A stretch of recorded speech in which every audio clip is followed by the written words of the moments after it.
성경 봉독하는 시간 가지겠습니다. 오늘 말씀은 누가복음 12장 1절에서 12절까지의 말씀입니다. 누가복음 12장 1절에서 12절까지의 말씀을 제가 새한글 버전으로 봉독해 드리도록 하겠습니다.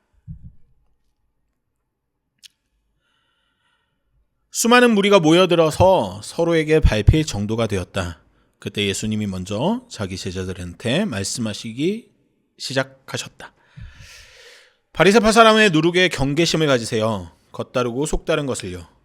꼭꼭 숨겨놓은 것 치고 들통나지 않을 것이 하나도 없고 숨겨둔 것 치고 알려지지 않을 것이 없습니다. 그런 까닭에 그대들이 어둠 속에서 말한 것을 사람들은 빛 가운데서 다 들을 겁니다. 또 그대들이 뒷방에서 귀에다 대고 말한 것을 사람들은 옥상 위에서 선포할 겁니다. 내 친구들인 그대들에게 말합니다. 몸은 죽이지만 그 다음에는 아무것도 더 할 수 없는 이들을 두려워하지 마세요. 누구를 두려워해야 할지 그대들에게 가리켜 보여줄게요. 죽인 뒤에 지옥에 던져 넣을 권한을 가진 분을 두려워하세요. 그래요. 그대들에게 말합니다. 이분을 두려워하세요. 참새 5마리가 이 아사리온에 팔리지 않나요? 그것들 가운데 하나까지도 하나님 눈길에서 벗어난 적이 없습니다. 게다가 하나님이 그대들의 머리카락까지도 다 세워두셨습니다. 두려워하지 마세요. 그대들은 수두룩한 참새하고는 다릅니다. 그대들에게 말합니다. 누구라도 나를 사람들 앞에서 인정한다고 합시다. 그런 사람마다 인자도 그를 하나님의 천사들 앞에서 인정할 겁니다. 그러나 사람들 앞에서 나를 인정하지 않는 사람은 하나님의 천사들 앞에서 도무지 인정받지 못할 겁니다. 또 누구라도 인자를 거슬러 말을 하는 사람은 용서받을 겁니다. 그러나 성령님을 거슬러 모독하는 사람은 용서받지 못할 겁니다. 사람들이 그대들을 회당으로 통치자와 관리들한테로 끌고 간다고 합시다. 그럴 때 그대들은 어떻게 무엇으로 자기를 변호할지 또는 무엇을 말해야 할지 걱정하지 마세요. 반드시 해야 할 말을 성령님이 바로 그 시간에 그대들에게 가르쳐 주실 테니까요. 아멘. 설교를 시작하기 전에 한 가지 좀 양해의 말씀을 드리고 시작하겠습니다. 오늘 말씀이 조금은 구조가 좀 복잡해서 PPT를 열심히 준비를 했는데 제가 PPT를 넘기지 않았다는 사실을 예배 시작 1, 2분 전에 깨달아 버려가지고 이것도 뭐 하나님의 뜻이 있겠다 생각하고 다음부터는 조심하도록 하겠습니다. 오늘은 그래도 좀 집중해서 따라오시면 그렇게 어려울 것까지는 없습니다. 그래서 오늘 말씀 집중해서 함께 들어주시면 감사하겠습니다. 설교 시작하도록 하겠습니다. 여러분은 무엇이 두려우십니까? 어떤 사람이 무엇을 두려워하는지는 그 사람이 가지고 있는 결핍을 알려줍니다. 또 때로는 그 사람의 역사, 과거를 알려주기도 하고요. 더 나아가 그 사람이 무엇을 욕망하고 있는지를 알려주기도 합니다. 우리가 추구하는 행복은 원하는 것을 가지는 것에서 얻어지기도 하지만 두려움을 제거하는 방식으로 얻어지기도 하니까요. 예수님은 오늘 본문인 12장 1절부터 13장 초반에 이르기까지 설교를 하십니다. 그 설교에서 다루고 있는 내용들이 다양해서 내용이 중구난방인 것처럼 보이지만 사실 그 설교는 우리 인간이 가지고 있는 그리고 가질 수밖에 없는 두려움에 대한 설교.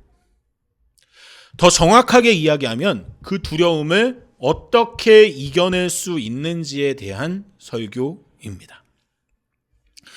그래서 저는 오늘부터 5주간 누가복음 12장과 13장 초반의 본문을 순서대로 살펴보면서 우리가 가지고 있는 두려움들에 대해서 살펴보고 그 두려움을 어떻게 다루라고 예수님께서 말씀하고 계신지 함께 살펴보길 원합니다. 예수님이 오늘 본문에서 두려움에 대해서 갑자기 얘기하시는 것처럼 느껴지는 이유가 있습니다. 그것은 예수님을 반대하는 무리들의 결집과 분노가 더 강해지고 있었기 때문입니다. 이미 이전에 몇 주간 살펴보았듯이 예수님을 반대하는 바리새인들과 율법학자들은 예수님을 따라다니며 트집을 잡고 예수님의 명예를 떨어뜨리려 노력하고 있습니다. 그들의 시도는 번번이 무산되고 있고, 그래서 그들의 분노는 점점 더 강해지고 있습니다. 그런 그들에 의해 예수님에게는 핍박이 임박하고 있습니다. 그 상황에서 예수님은 자기가 곧 겪게 될 핍박 속에서 취해야 할 태도, 그리고 그 이후에 제자들에게 임박할 핍박 속에서 그들이 어떤 태도를 취해야 할지 미리 가르치고 계신 것입니다. 또한 나중에 할 설교에서 말씀드리겠지만 이 내용은 제자들에게만 선포한 내용이 아니라 모든 사람들을 위한 당부이기도 합니다. 그래서 우리 또한 예수님의 말씀을 살펴보며 우리가 가지고 있는 두려움에 대해서 어떻게 반응해야 할지 생각하는 시간이 되면 좋겠습니다. 오늘 본문은 세 부분으로 나눌 수 있겠습니다. 1절부터 3절까지는 바리새인의 누룩을 경계하라는 내용입니다. 4절부터 7절은 두려워할 것을 두려워하라고 말씀하고 계십니다. 그리고 8절에서 12절까지는 인자와 성령을 인정하라고 말씀하십니다. 이미 말씀드렸듯이 이렇게만 말씀드리고 나니까 이 주제가 하나로 엮여지는 것 같은 느낌은 잘 들지 않습니다. 하지만 예수님이 임박한 핍박 앞에서 어떻게 대응해야 할지를 가르치고 계신다는 것을 생각해 보면 이 이야기들은 한 가닥으로 엮이는 이야기입니다. 먼저 1절부터 3절까지의 말씀을 살펴보도록 하겠습니다. 여기서 예수님은 바리새인의 누룩을 주의하라고 하시죠. 이 말씀을 보다 자세히 이해하기 위해서 누룩의 의미를 살펴보겠습니다. 먼저 누룩은 술을 발효시킬 때 사용하는 재료입니다. 구약시대에는 빵을 반죽하는 데 쓰이기도 했고요. 결국 이 누룩이 가지고 있는 침투하는 힘은 사람들에게 무언가를 부패시키고 보이지 않게 퍼져나간다는 이미지를 주었습니다. 그렇기 때문에 예수님 당시에 어떤 이야기 가운데 누룩이 나와서 무언가를 설명한다라고 할 때 그것은 보통 말이 가진 특징을 설명할 때 쓰였습니다. 우리가 하는 말이죠. 우리가 하는 말들도 누룩처럼 보이지 않게 퍼져나가서 다른 이들을 혹은 다른 존재들을 부패시킬 수 있다는 의미로 쓰였다는 거죠. 하지만 예수님은 오늘 본문에서 이 누룩에 한 가지 의미를 더 부여하십니다. 그것은 누룩은 위선이라는 정의입니다. 오늘 우리가 읽은 새한글 성경에서는 좀 풀어서 번역되어 있지만 새 번역에서는 예수님은 누룩을 위선이라고 분명하게 말씀하십니다. 그리고 이 위선이라고 번역된 헬라어 휘포크리시스는 하나님이 인정하지 않는 행위를 하고 그래서 불경건한 사람을 가리킬 때 쓰이는 단어였습니다. 단순히 이제 겁다르고 속다르고를 표현하는 단어로만 쓰이는 게 아니었다는 거죠. 그렇기 때문에 이 누룩의 비유를 통해서 예수님이 말씀하시고자 하는 바는 이렇습니다. 하나님을 잘 믿는 척하고 있는 바리새인들은 사실 하나님이 인정하지 않는 불경건한 사람들이라는 거죠. 그리고 그들은 계속해서 자기들이 가지고 있는 권력을 가지고 예수님께 와서 여러 가지 말로 시비를 걸고 있습니다. 오늘 본문 1절에서 나타난 것처럼 수많은 무리들이 따르고 있는 예수님입니다. 그런데 그분께 공개적인 자리에서 명예를 손상시킬 만한 이야기를 하는 종교 지도자들은 그 질문, 그 시비를 걸 수 있다는 자체만으로 자신들의 권력을 보여주고 있습니다. 예수님 시대의 종교 지도자들의 말은 보통 사람들을 위축시켰습니다. 우리들은 정결하고 너희는 부정하다 라고 정죄하는 그 말들은 사람들을 위축시킬 뿐만 아니라 하나님께 다가가기 어렵게 만들었습니다. 그들은 그런 방식으로 그동안 해왔던 동일한 방식으로 예수님을 압박하려고 합니다. 하지만 예수님께는 그 방식이 통하지 않습니다. 예수님은 그런 그들의 방식들을 설명하시면서 언젠가는 누가 옳은지 명명백백하게 드러날 것이니 그들의 위선을, 그들의 말을 주의하고 두려워하지 말 것을 당부하십니다. 4절과 5절 말씀을 읽어드리겠습니다. 내 친구인 그대들에게 말합니다. 몸은 죽이지만 그 다음에는 아무것도 더 할 수 없는 이들을 두려워하지 마세요. 누구를 두려워해야 할지 그대들에게 가르쳐 보여줄게요. 죽인 뒤에 지옥에 던져 넣을 권한을 가진 분을 두려워하세요. 그래요. 그대들에게 말합니다. 이분을 두려워하세요. 하나님을 인정하지 않는 권력자들은 종종 우리를 두렵게 만듭니다. 민주주의 사회를 살고 있는 우리들에게는 좀 느낌이 덜하지만 예수님 당시 권력자들은 진정 사람들을 죽음에 이르게 할 정도의 권력을 행사할 수 있었습니다. 실제로 예수님이 그렇게 잘못된 권력자들에 의해 돌아가시기도 했고요. 하지만 예수님은 그런 권력자들조차 두려워하지 않으십니다. 진정으로 두려워해야 할 분이 누구인지 알고 있기 때문입니다. 우리가 진정으로 두려워해야 할 분은 우리의 죽음 이후까지 관장하시는 창조주 하나님이십니다. 두려움은 우리 인간이 가지고 있는 기본적인 감정 중 하나입니다.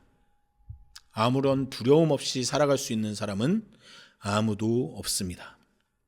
예수님은 그래서 권력자들이 주는 두려움을 비롯해서 온갖 방식으로 시시때때로 다가오는 두려움을 이기는 방법으로 바른 두려움의 대상을 알려주십니다. 그리고 그 두려움의 대상, 바른 두려움의 대상인 하나님은 우리가 공포에 떨길 바라는 분은 아니십니다. 6절과 7절 말씀입니다. 참새 5마리가 이 아사리온에 팔리지 않나요? 그것들 가운데 하나까지도 하나님 눈길에서 벗어난 적이 없습니다. 게다가 하나님이 그대들의 머리카락까지도 다 세워두셨습니다. 두려워하지 마세요. 그대들은 수두룩한 참새하고는 다릅니다. 여기서 아사리온은 데나리온의 12분의 1 혹은 16분의 1 정도의 가치를 가지는 화폐 단위였습니다. 이 데나리온이라는 것이 하루 노동자의 일당을 가리키는 화폐 단위였다는 것을 생각한다면 요즘 돈으로 1 아사리온은 5,000원에서 10,000원 정도의 돈인 것이죠. 참새 5마리는 지금 1,000원에서 2,000원에 시장에서 팔려 나가고 있습니다. 즉 하잘 것 없어 보이는 존재들을 표현하는 말입니다. 그런데 그렇게 하잘 것 없는 존재들도 하나님은 살피고 계신다고 예수님은 말씀하십니다. 이어서 우리의 머리카락까지도 다 세시는 하나님께서 우리를 살피신다고 말씀하시기도 하고요. 그렇기에 하나님을 두려워하라는 말씀은 하나님 앞에서 벌벌 떨라는 말씀이 아닙니다. 세상의 숱한 두려움의 이유들에서 시선을 거두고 우리의 머리카락까지 살피시는 하나님께 우리의 시선을 집중하라는 말씀이죠. 그럴 때 비로소 우리는 두려움을 몰아낼 수 있다고 말씀하시는 거고요. 그리고 예수님은 8절에서 9절까지 이어서 인자를 인정하라고 말씀하십니다. 그대들에게 말합니다. 누구라도 나를 사람들 앞에서 인정한다고 합시다. 그런 사람마다 인자도 그를 하나님의 천사들 앞에서 인정할 겁니다. 그러나 사람들 앞에서 나를 인정하지 않는 사람은 하나님의 천사들 앞에서 도무지 인정받지 못할 겁니다. 이처럼 예수님은 자기를 지칭할 때 인자라는 단어를 자주 사용하셨습니다. 나중에 예수님이 십자가에 달리신 죄목 중에 하나는 신성모독죄였습니다. 자기를 하나님의 아들이라고 말씀하시는 예수님이 신성모독죄를 저질렀다는 겁니다. 왜 하나님의 아들이라고 말하는 것이 신성모독입니까? 예수님 당시의 종교 지도자들은 하나님은 감히 볼 수도 없고 접촉할 수도 없는 존재로 이해했습니다. 인간과 하나님은 철저하게 분리될 수밖에 없다는 이해를 가지고 있었던 거죠. 그런데 예수님이 나타나셔서 본인이 하나님의 아들이라고 말하는 겁니다. 심지어 자신을 인자, 사람의 아들이라고 부르면서 말입니다. 인간인 예수님이 하나님의 아들이라는, 하나님과 가장 친밀한 존재라고 말씀하고 다니시는 것을 당시 종교 지도자들이 용납할 수는 없었습니다. 하지만 예수님은 인간이신 본인 예수께서 하나님의 아들임을 천명하실 뿐만 아니라 거기에서 한 발자국 더 나아가십니다. 그것은 성령님에 대한 언급입니다. 10절을 읽어드립니다. 또 누구라도 인자를 거슬러 말을 하는 사람은 용서받을 겁니다. 그러나 성령님을 거슬러 모독하는 사람은 용서받지 못할 겁니다. 이 구절은 마태복음 12장의 성령 회방죄를 떠오르게 하는 구절입니다. 보통 이 성령 회방죄를 설명하는 이런 구절들은 핍박 속에서 신앙을 잃어버린 사람들, 즉 배교하는 사람들에 대한 경고 구절로 해석되어 왔습니다. 배교하는 것은 성령을 거스르는 죄를 짓는 것이고 그것은 용서받지 못한다고요. 하지만 우리는 조금 고민하게 되죠. 현대사를 살아가는 우리들은 종교의 자유를 보장받는 사회 속에서 살고 있고 배교라는 일을 저지르기는 좀 쉽지 않은 그런 상황 속에서 살고 있는 우리들에게 성령 회방죄가 무엇인가 한번 생각하게 되는 지점이기도 하고, 또 다음으로 이어지는 구절들을 읽어보면 꼭 그렇게만 해석해야 될지 고민하게 됩니다. 11절과 12절 말씀입니다. 사람들이 그대를 회당으로 통치자와 관리들한테로 끌고 간다고 합시다. 그럴 때 그대들은 어떻게 무엇으로 자기를 변호할지 또는 무엇을 말해야 할지 걱정하지 마세요. 반드시 해야 할 말을 성령님이 바로 그 시간에 그대들에게 가르쳐 주실 테니까요. 이 11절과 12절은 성령님의 역할에 대해서 말씀하시는 내용입니다. 이 내용 가운데는 앞으로 제자들이 당하게 될 박해를 암시하는 내용도 들어가 있습니다. 하지만 그 박해 속에서 권력자들이 핍박할 때 두려워하지 말라고 예수님은 말씀하십니다. 우리 안에 계신 성령님께서 어떻게 말해야 할지, 그 핍박 가운데 어떻게 대응해야 할지 가르쳐 주실 테니 걱정하지 말라고요. 사실 우리는 별 생각 없이 이 구절들을 받아들이지만 이 말씀은 사실 대단히 놀라운 말입니다. 특별히 그 시대에는 더더욱 놀라운 말입니다. 성령, 그러니까 하나님의 영이 예수 그리스도라는 구원자라는 특별한 존재에게 임한다는 사실조차 용납하기 어려운 시대였습니다. 그런데 심지어 예수님의 제자들처럼 일반적인 사람들에게도 성령이 임한다고 선포하시는 것입니다.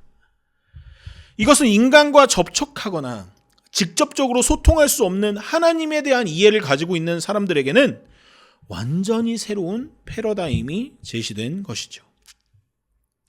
다시 말씀드리지만 이 말씀들은 제자들에게만 주어지는 말씀이 아닙니다. 이 땅을 살아가는 모든 인간들에게 주어지는 말씀입니다. 우리 모두의 안에는 성령님이 내주하십니다. 만약 누군가가 어떤 사이비 교주가 자기가 성령님이라고 이야기한다고 칩시다. 그럴 때 우리는 그 말에 코웃음 칠 수 있어야 합니다. 왜냐하면 성령님은 어떤 특별한 존재에게 빙의하는 존재가 아니라 모든 인간 안에 주신 하나님의 속성이기 때문입니다. 하지만 성령님이 우리 안에 계신다는 것은 그 시대의 사람들에게만 새로운 패러다임으로 받아들이기 힘든 사실로 여겨지는 것은 아니었습니다. 이는 신을 믿지 않는 현대인들에게도 마찬가지입니다. 아니, 더 나아가서 하나님을 믿는다고는 하지만 여전히 하나님과 나를 아주 먼 별개의 존재로 생각하는 많은 기독교인들에게도 곱씹어야 할 문제입니다. 하나님의 영이 내 안에 계십니다. 우리 안에 성령님이 내주하십니다. 그것은 인간이 두 아사리온에 팔려나가는 참새들처럼 하찮은 존재가 아니라는 선언입니다. 여러분이 어떤 두려움에 시달리고 있든지 그 두려움은 여러분의 영혼까지 죽이지 못합니다. 어떤 두려움도 여러분의 전 존재를 지배하지 못합니다.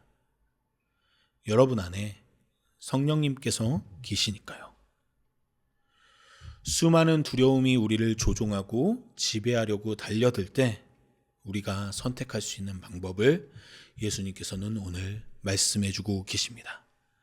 가장 기본적이지만 가장 중요한 방법입니다.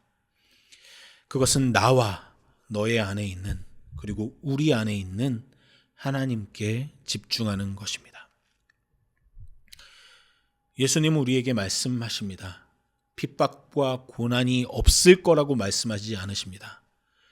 분명 우리의 삶에 고난과 핍박과 어려움과 두려움이 있을 거라고, 그 가운데 우리는 두려워하고 말 거라고 말씀하십니다. 하지만 그 두려움에 지지 말라고 예수님은 말씀하십니다. 세상을 창조하신 창조주 하나님께서 우리의 머리털까지 세시며 우리를 바라보고 계신다고 말씀하십니다.